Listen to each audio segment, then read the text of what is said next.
naye. Tauya kuzonamata naye. Nekuropa fadzwa nagogo wedu naye. Tauya kuzotoranyasha naye. Aripaira ari kutenderana neni. Kuti pamazuva mashoma iwaya. Denga rinoita zvimwe zvinhu. Iwo mazuva mashoma asara. Hamuna nhoroondo yekukundikana. Hazvina kunyorwa mupaipe. Kuti izvi Mwari vakazvitadza. Yako mangwanani ano inonaka. Yako mangwanani ano inonaka. Daingaita vanhu vauya kupraya. Daingaita Zimbabwe auya kupraya. Daingaita Mutini vauya kupraya. Yako inonaka mangwanani ano.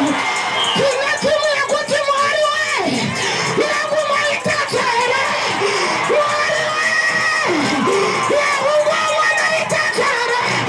Yangu tsoka mwaitadza here. Yangu lonje mwaitadza here. Yangu sararwa mwaitadza. Mwari we. Yangu mwaitadza.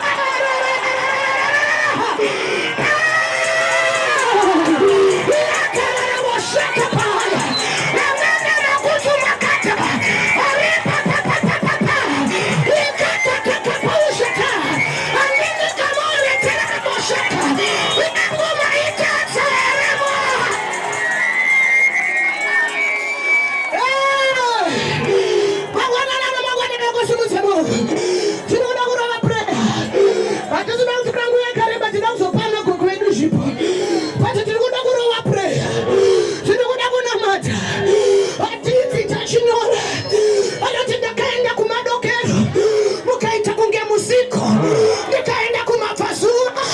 Mukaita kunge musiko.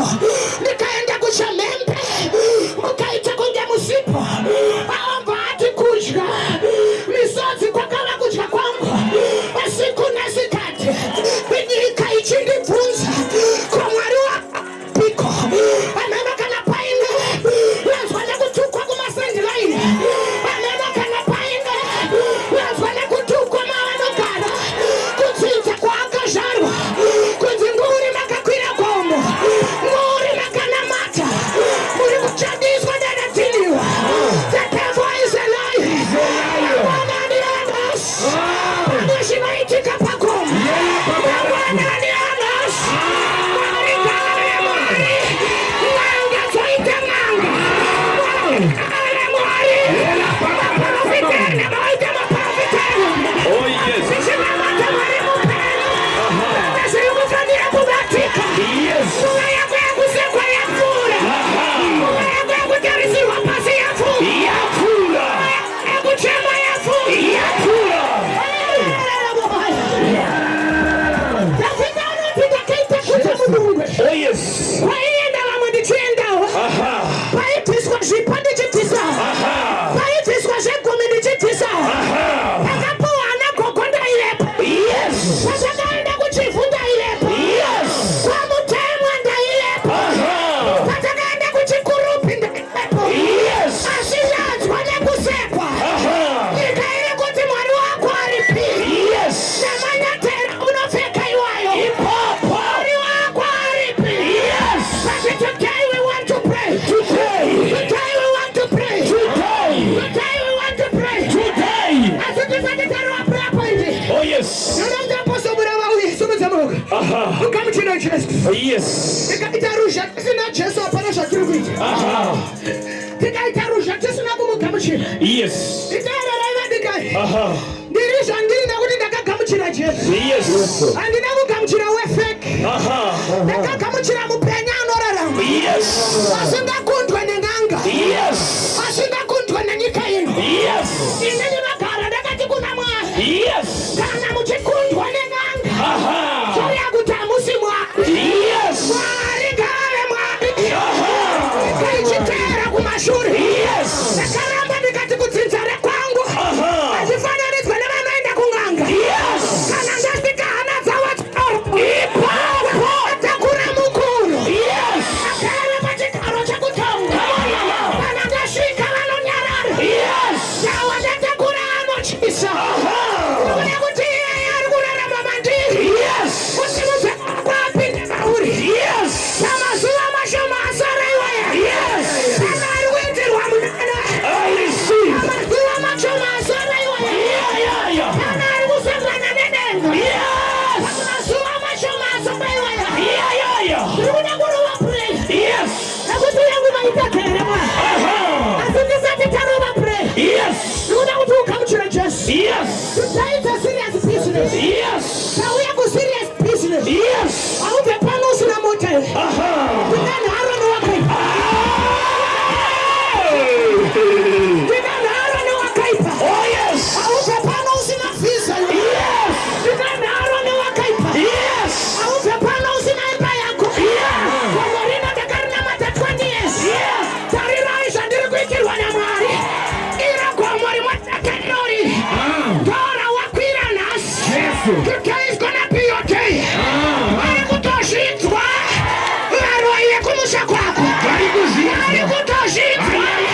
Yesu.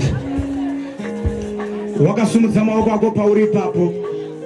Shoko rinoti mwanakomana womunhu haana kuuya kuzoparadza, asi wakauya kuzoti tive neupenyu, uye upenyu hwakazara. Waakuita sungano pauri ipapo. Simudzisa maoko ako. Ndoda kuti pandakunamata utevedzere kumashure kwangu. You are reaffirming your commitment in the Lord. Ndoda kuti parege kuve nechinhu chinokutadzisa kugamuchira pazuva ranhasi. Ndaa yako nyaya haisi kuzotadzwa nezita raJesu. Wakasumudza maoko ako. Ndoda kuti uvhare maziso ako. Ndoda kuti ugonamata uchidaidzirisa uye uchirevesa. I want you to mean it with your heart. Ndoda kuti utevedzere kumashure kwangu kuti Baba muzita raJesu. Ndoda kuti udaidzirise mudikani ita Baba muzita raJesu. Tinokutendai panguva yemangwanani ano.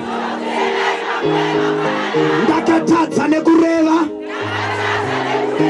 ndakatadza nemabasa, ndikatadza nekufunga, ndikatadza nekuita, asi kubva nhasi ndiregererei, ndiitei mwana wenyu, nyorai zita rangu mubhuku yeupenyu.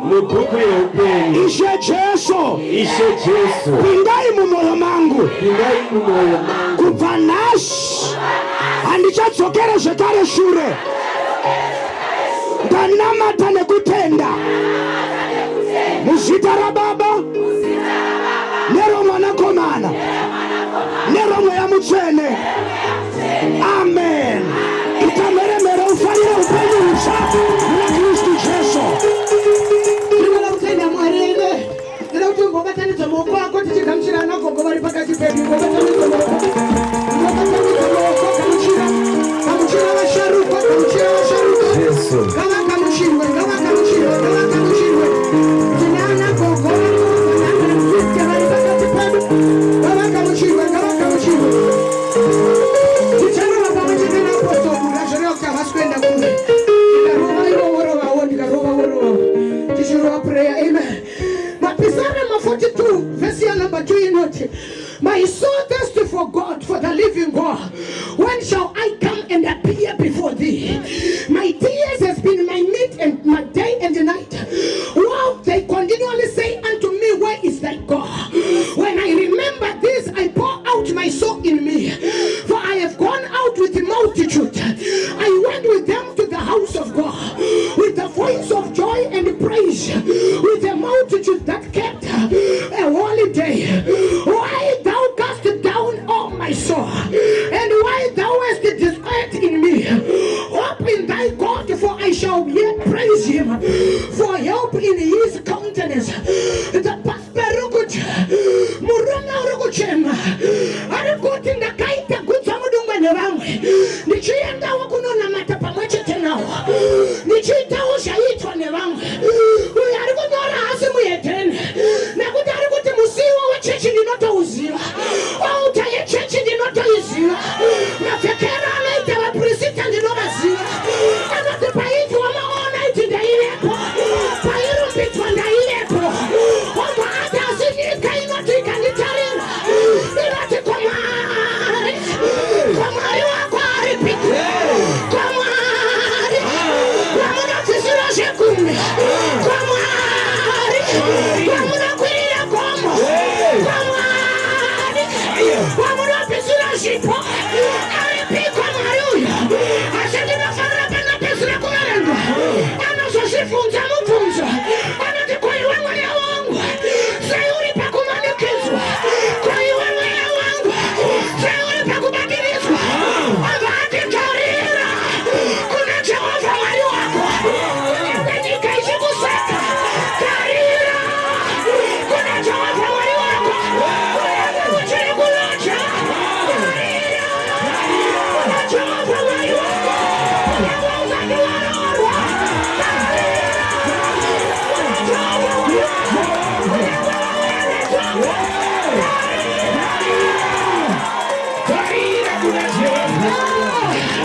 Ninakusiwa ima.